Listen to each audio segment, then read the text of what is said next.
Blackhead prevention works best when it is gentle, consistent, and realistic, because blackheads usually do not appear from one dramatic mistake, but from a slow buildup of oil, dead skin cells, sweat, leftover product, and ordinary daily friction around the opening of the pore over time.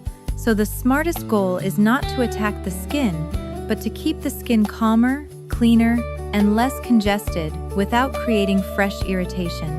A simple routine is often more effective than an exciting one. Cleanse the face in the morning and again at night with a mild cleanser and lukewarm water, because very hot water can strip the skin barrier and leave the face feeling tight, dry, and more reactive. Use your fingertips rather than rough scrubs, abrasive washcloths, or stiff cleansing brushes, because blackhead-prone skin usually responds better to calm handling than to aggressive rubbing. If you sweat after exercise, yard work, housework, hot weather, or a long day under sunscreen and makeup, it helps to rinse or cleanse the skin as soon as practical, because sweat mixed with oil and residue can sit on the surface and contribute to that heavy, clogged feeling. Avoid squeezing, scraping, pinching, digging, or trying to force blackheads out at home, because that often leads to more redness, swelling, irritation, lingering marks, and regret than the original blackheads ever caused. Choose non-comedogenic products whenever possible, including moisturizers, sunscreen, makeup, and hair products, especially if your hair touches your forehead, temples, or cheeks. A lightweight moisturizer can actually help, because skin that becomes too dry often becomes irritated, and irritated skin makes people impatient, and impatient people are exactly the ones most likely to stand too close to a bathroom mirror and start making decisions they would not defend the next morning. If you use over-the-counter acne care, it is usually smarter to begin slowly with one well-chosen active ingredient instead of layering several strong treatments at once. Salicylic acid may help keep pores clearer, and adapalene may help reduce clogged pores over time, but patience matters more than panic.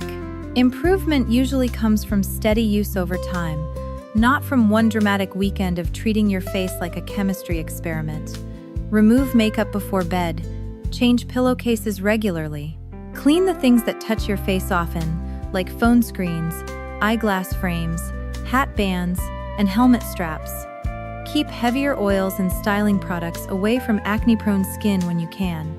Try not to rest your face in your hands for long stretches while reading, thinking, worrying, driving, scrolling, or politely listening to a story that should have ended 15 minutes ago. Stress management matters too, not because stress alone creates every blackhead, but because stress often leads to poor sleep, rushed cleansing, more face touching, more picking, skipped routines, and the kind of late-night bathroom behavior that always feels strangely productive until daylight arrives with a very different opinion. Diet does not need to become a courtroom trial, but hydration, regular meals, moderation, and decent sleep support better daily habits overall. If blackheads are stubborn, widespread, mixed with inflamed acne, or simply not improving despite a sensible routine, professional guidance may save time and frustration. Prevention is rarely glamorous. It usually looks like repeating calm habits, reducing friction, choosing products the skin can tolerate, and remembering that steady care beats dramatic interference most of the time. And that same principle, the principle that not every little problem needs to be overhandled just because it is visible and mildly annoying, would have spared Howard Howie Larkin of Meadow Grove Senior Village in central Illinois an astonishing amount of public foolishness if anyone had explained it to him before the Saturday. He accidentally became the live host of the community's annual call-in treasure hour, a fundraiser that combined a yard sale, a radio remote, a donation drive for the senior shuttle, and far more old household objects than any reasonable fire code would have encouraged. Howie was 79 years old, retired after 41 years running inventory for a printing supply company, and so naturally devoted to order that he once sorted his emergency flashlight batteries by brightness, size, and what he called probable moral reliability. He lived with his wife, Marlene, in a cream brick duplex with a little screened porch, a hummingbird feeder, and a hall closet where extension cords, umbrellas, duct tape, spare bulbs, and winter gloves all occupied clearly marked plastic bins that looked less like storage and more like municipal policy. Marlene was 76, a retired reading teacher with silver hair, quick laughter, and the kind of steady kindness that can survive a long marriage to a man who believed every event in America would improve if somebody just put masking tape arrows on the floor. Meadow Grove was exactly the sort of retirement community where everybody insisted they were slowing down while maintaining a calendar dense enough to make a cruise director sit down and reflect. There was dominoes on Monday, stretch class on Tuesday, devotional circle on Wednesday, movie night on Thursday, potluck on Friday, and several weekends each year there was something larger, louder, and more suspiciously enthusiastic. The biggest of these, in early autumn, was the Call-In Treasure Hour, a community tradition dreamed up by the local AM station and the Senior Activities Committee after the shuttle bus needed repairs. Residents hauled strange but useful household items to the clubhouse, displayed them on tables, and then a 1-hour live radio broadcast let local listeners call in to claim items in exchange for donations. It was part swap meet, part storytelling hour, part community theater, and part evidence that older Americans will absolutely turn 3 gravy boats, a lamp with a fish on it, and a bag of mystery cords into a civic event if asked politely enough. Howie hated the whole thing on principle. He did not object to fundraising. He objected to fundraising conducted beside live microphones and unstable folding tables. He did not object to decluttering.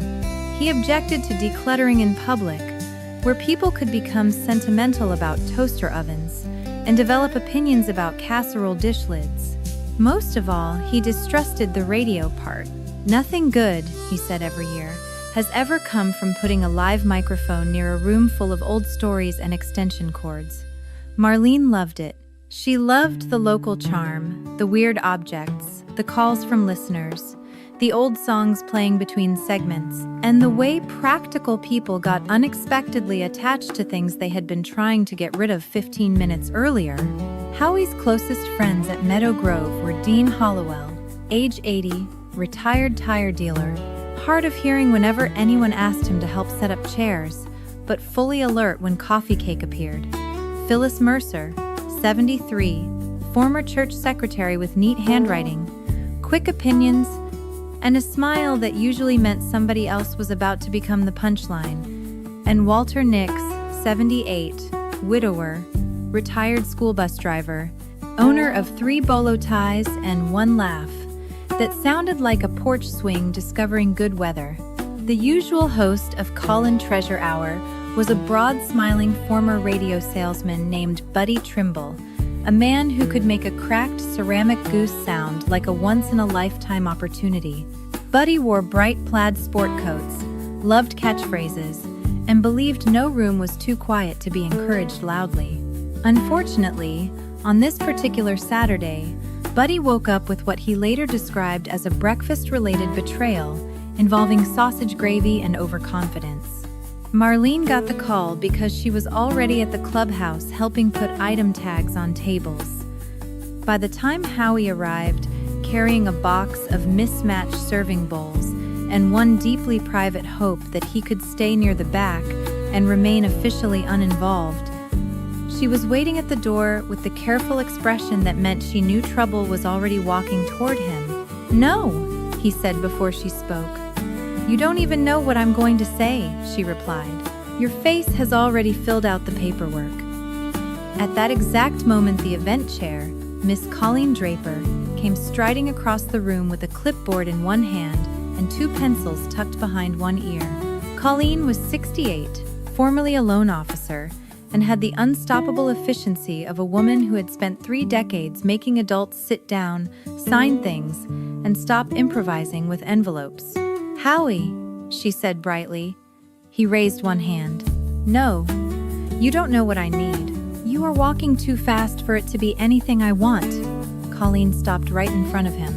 "Buddy is out. The station van is already here. The broadcast starts in 25 minutes. I need a calm person with a clear voice who knows everyone's names and won't let this become a barn fire." "That is an extremely low standard for radio talent," Howie said. "You know how the item cards are organized. That does not mean I should speak into electronics. You already complain about how the tables are arranged. That is because they deserve it." Dean, who had been pretending to examine a waffle iron purely for sport, barked out a laugh. Phyllis glanced over the top of her glasses and said, "He's perfect." "He already sounds disappointed in half the inventory," Walter added, "and the other half sounds frightened of him, which helps sales."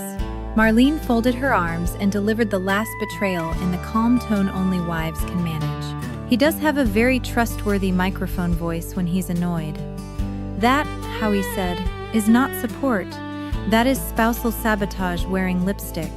But Colleen had already put the headset microphone in his hand and was walking him toward the little radio table before his objection could become a structure. "You just welcome people, introduce the items, take the call slips, keep the room quiet when the station light is on, and remind everyone this is a fundraiser, not a hostage situation." "The fact that you had to say that last part is why I should go home," he muttered. 5 minutes later, he stood behind a folding table draped in a red cloth with a tiny sign reading, "The local station engineer." A friendly young man named Travis with a beard and the permanently apologetic look of people who work with cables for a living clipped the mic to Howie's collar and showed him the on-air light, the fader, the call cue, and the sponsor jingle button. Howie distrusted all of it equally. The clubhouse itself looked like a thrift shop, and a church social had been told to share a nervous system.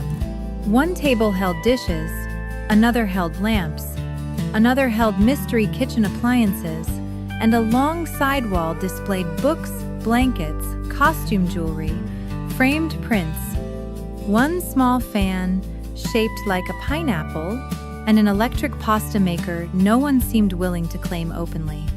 There were cookies by the coffee urn, brownies near the donation jar, and a folding sign that said, "Treasure Hour," in glitter paint. Howie noticed at once that the exclamation point leaned left. The red on-air light blinked. Travis counted down with his fingers.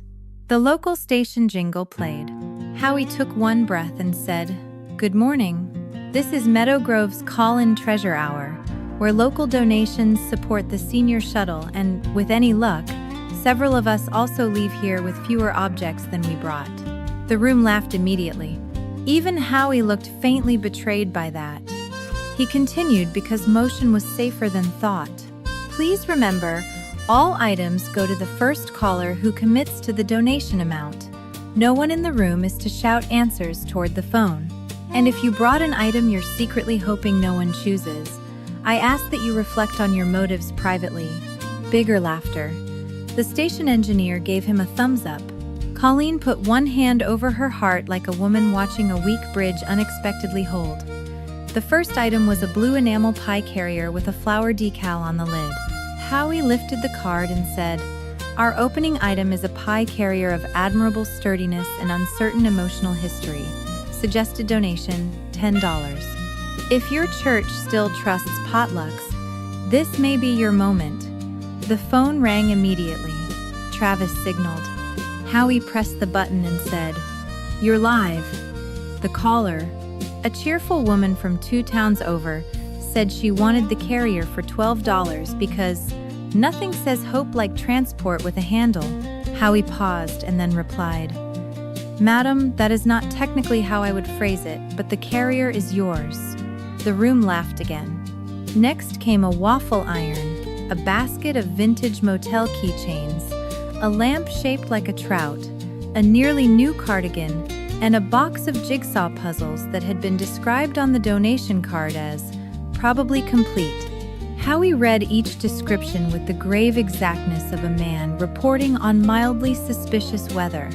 Item 6, 3 jigsaw puzzles and a confidence level that should not be taken to court.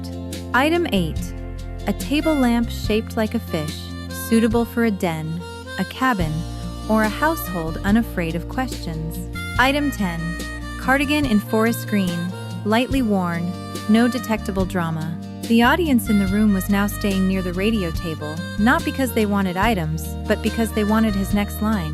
Older Americans love competence, but they love reluctant competence delivered dryly even more. Then came the first real mishap.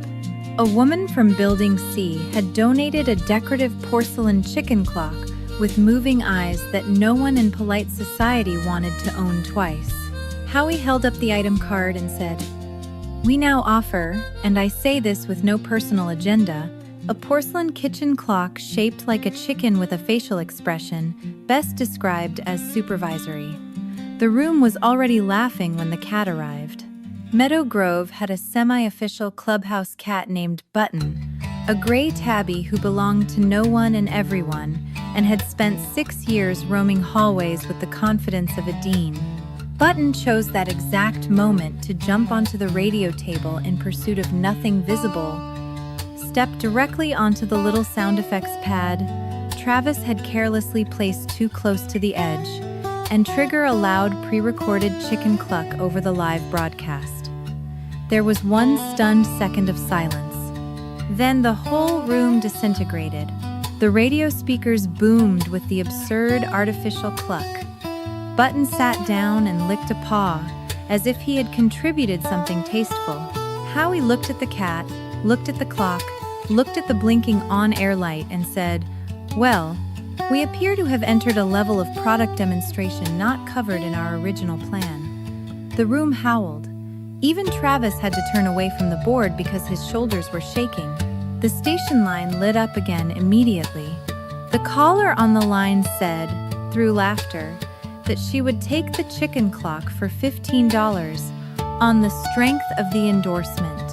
Howie replied, "Madam, the endorsement came from a cat and should be weighted accordingly, but the clock is yours." After that, the whole event relaxed into itself. The radio segment was no longer just a fundraiser. It was now a live piece of local folklore happening in real time. Howie leaned into it without ever admitting he was leaning. He sold a foot massager by saying, "Use history unknown. Vibrations apparently strong. Recommended only for households at peace with themselves." He introduced a set of golf clubs with, "These may not improve your swing, but they will certainly make it more official." When a caller asked whether the pineapple-shaped fan actually worked, he turned it on and held it toward his face, then said, "It produces both air and confusion. Yes, it works." The room nearly lost its mind. Then came the mystery trunk.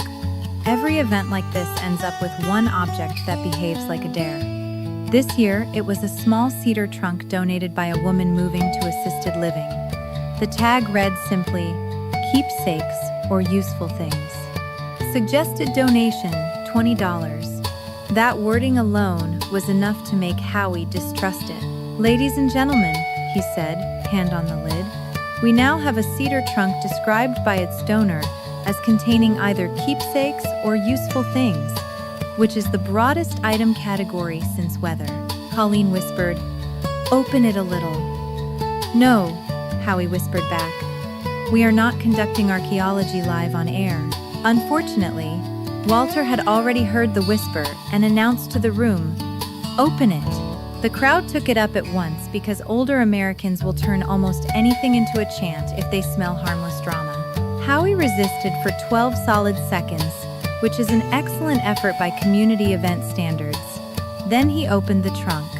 Inside were the following: 2 crocheted toilet paper covers, a stack of travel brochures from 1994, 1 unopened jigsaw puzzle of lighthouses, 4 monogrammed cocktail napkins with the initials L.B., a novelty lobster-shaped bottle opener, a cassette labeled Road Songs 1987, 3 teaspoons wrapped in tissue, and 1 fruitcake of such advanced confidence that it seemed less stored than preserved. The room entered a condition no architect had intended. People shouted, people slapped tables. One man in the back said, "That fruitcake has seen elections." Howie lifted the fruitcake gently with 2 fingers and said into the microphone, "I regret to report that this item appears to have outlived several administrations." That line blew the room open. Travis actually had to mute the ambient room mic for a moment because the laughter was peaking the levels. A caller from the radio audience offered $25 for the whole trunk precisely because of the fruitcake, which Howie said was, "Blackhead prevention works best when it is gentle, steady, and realistic because blackheads usually form slowly as oil, dead skin cells, sweat, leftover product, and ordinary daily friction collect around the opening of the pore over time. So the smartest goal is not to attack the skin, but to keep it calmer, cleaner, and less congested without creating fresh irritation. A simple routine is often more effective than an exciting one. Cleanse the face in the morning and again at night with a mild cleanser and lukewarm water, because very hot water can strip the skin barrier and leave the face feeling tight, dry, and more reactive. Use your fingertips rather than rough scrubs, abrasive washcloths, or stiff cleansing brushes, because blackhead-prone skin usually responds better to calm handling than to aggressive rubbing. If you sweat after exercise, yard work, housework, hot weather, or a long day under sunscreen and makeup, it helps to rinse or cleanse the skin as soon as practical, because sweat mixed with oil and residue can sit on the surface and add to that heavy clogged feeling. Avoid squeezing, scraping, pinching, digging, or trying to force blackheads out at home, because that often causes more redness, swelling, irritation, lingering marks, and regret than the original blackheads ever caused. Choose non-comedogenic products whenever possible, including moisturizer, sunscreen, makeup, and hair products, especially if your hair touches your forehead, temples, or cheeks. A lightweight moisturizer can help because skin that becomes too dry often becomes irritated, and irritated skin makes people impatient, and impatient people are exactly the ones most likely to stand too close to a bathroom mirror and start making decisions they would not defend the next morning. If you use over-the-counter acne care, it is usually smarter to begin slowly with one well-chosen active ingredient instead of layering several strong treatments at once. Salicylic acid may help keep pores clearer over time, and adapalene may help reduce clogged pores. But patience matters more than panic. Improvement usually comes from steady use over time, not from one dramatic weekend of treating your face like a chemistry experiment. Remove makeup before bed. Change pillowcases regularly. Clean the things that touch your face often, like phone screens, eyeglass frames, hat bands, and helmet straps. Keep heavier oils and styling products away from acne-prone skin when you can. Try not to rest your face in your hands for long stretches while reading, thinking, worrying, driving, scrolling, or politely listening to a story that should have ended 15 minutes ago. Stress management matters too, not because stress alone causes every blackhead, but because stress often leads to poor sleep, rushed cleansing, more face touching, more picking, skipped routines, and the kind of late-night bathroom behavior that always feels strangely productive until daylight arrives with a very different opinion. Diet does not need to become a courtroom drama, but hydration, regular meals, moderation,